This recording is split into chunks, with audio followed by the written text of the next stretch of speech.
Guys, आपने विदेश यात्रा करने वाले आम नागरिकों के लिए यूज होने वाले ब्लू पासपोर्ट के बारे में सुना होगा या उसे देखा होगा, लेकिन क्या आप ये जानते हैं कि इसके अलावा भी 3 अलग अलग रंग के पासपोर्ट और होते हैं जिनके बारे में शायद आप नहीं जानते। चलिए आज मैं आपको बताता हूँ। पहला है मरून पासपोर्ट। इसे डिप्लोमेट पासपोर्ट भी कहते हैं, जो इंडिया की फॉरेन सर्विसेज के तहत इंडिया के बाहर तैनात ऑफिसर्स के लिए होता है। वहीं सारे मिनिस्टर्स और प्राइम मिनिस्टर के पास भी यही पासपोर्ट होता है। और आपको ये जानकर हैरानी होगी कि मरून पासपोर्ट धारकों के ऊपर इंडिया के बाहर क्रिमिनल चार्ज नहीं लग सकते। दूसरा है व्हाइट पासपोर्ट। ये पासपोर्ट गवर्नमेंट ऑफिशियल जैसे कि आईएएस, आईपीएस को दिया जाता है, जो गवर्नमेंट के ऑफिशियल कामों के लिए विदेश जाते हैं। तीसरा और आखिरी है ऑरेंज पासपोर्ट। ये पासपोर्ट सिर्फ उन लोगों को दिया जाता है जो 10वीं क्लास से भी कम पढ़े लिखे होते हैं, और ये लोग ज्यादातर विदेशों में काम करने वाले माइग्रेंट मजदूर होते हैं। वैसे गाइज, आप इन पासपोर्ट में से किस पासपोर्ट की कैटेगरी में आते हैं कमेंट सेक्शन में जरूर लिखेगा।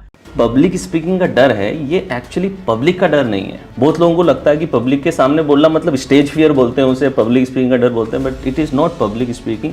It is basically a fear of judgement, fear of embarrassment and fear of looking stupid in front of people. Correct, ये वो फियर है actually, it's not about people. ये मुझे रियलाइजेशन हुआ and somehow I started working on that, talking to stranger. I even joined some direct selling company just to have the community and sell, so that because मुझे ये realise हो गया था कि judgement, embarrassment and looking stupid in front of people, this is what creating fear of public. So I started doing it. एक और चीज realise हुई कि डर का एंटीडोट कॉन्फिडेंस नहीं होता है, डर का एंटीडोट एक्शन होता है। बहुत बढ़िया। उस दिन से मैंने रूल बना लिया कि जिस चीज से डर लगे उसे कर डालो। गाइस, क्या आपने कभी काक भुसुंडी के बारे में सुना है? जी हाँ गाइस, ऐसा कहा जाता है कि वो भगवान राम के सबसे बड़े भक्तों में से एक थे, और उन्हें यह वरदान था कि वो समय और स्थान के बाहर जा सकते थे, जिसे आइंस्टाइन ने अपनी थ्योरी ऑफ रिलेटिविटी में स्पेस टाइम भी कहा है। यही नहीं, वो टाइम ट्रेवल करके समय का बनना और बिगड़ना दोनों देख सकते थे।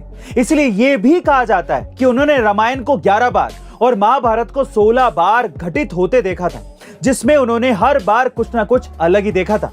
और आज जिस मल्टीवर्स, पैरेलल यूनिवर्स और टाइम डिलेशन बेस्ड कॉन्सेप्ट पर हॉलीवुड इंटरस्टेलर जैसी फिल्में बना चुका है, वो सारी बातें हमारी सदियों पुराने ग्रंथ पद्म पुराण और श्रीमद् भागवत में लिखी हुई हैं। गाइस, जब हॉलीवुड हमारे पुराणों से ज्ञान यूज करके करोड़ों रुपए की कमाई कर सकता है, तो हम उस ज्ञान से क्यों वंचित हैं?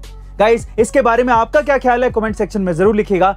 गाइस, क्या आपको पता है कि क्रिकेट के भगवान कहे जाने वाले सचिन तेंदुलकर टेक्निकली कोई क्रिकेटर नहीं है, बल्कि एक एक्टर है? जी हाँ गाइस, आप ठीक सुन रहे हैं। दरअसल सचिन जब अपने करियर के पीक पर थे, तब उन्हें बहुत सारे ब्रांड्स के एडवर्टीजमेंट ऑफर आते थे, जिसमें वो काम भी करते थे।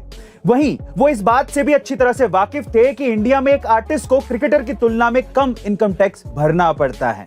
बस इसी वजह से उन्होंने खुद को एक्टर बताया। लेकिन जब यह मामला कोर्ट में पहुंचा, तो उन्होंने अपना पक्ष रखते हुए बताया कि वो जिन ब्रांड्स के लिए काम करते हैं, वो उन ब्रांड्स के लिए बतौर क्रिकेटर नहीं, बल्कि बतौर एक्टर काम करते हैं, और उनके इनकम टैक्स का ज्यादातर हिस्सा एडवर्टीजमेंट से ही आता है। कोर्ट सचिन तेंदुलकर की इस बात से बहुत अच्छी तरीके से सहमत भी हुआ और वो केस जीत भी गए। वैसे गाइस, आपको सचिन तेंदुलकर का कौन सा रूप ज्यादा पसंद है, क्रिकेटर का या एक्टर का? कमेंट सेक्शन में जरूर लिखिएगा, और ऐसे अमेजिंग वीडियोस के लिए A2 मोटिवेशन चैनल को सब्सक्राइब करना मत भूलिएगा। मिलते अगली वीडियो में।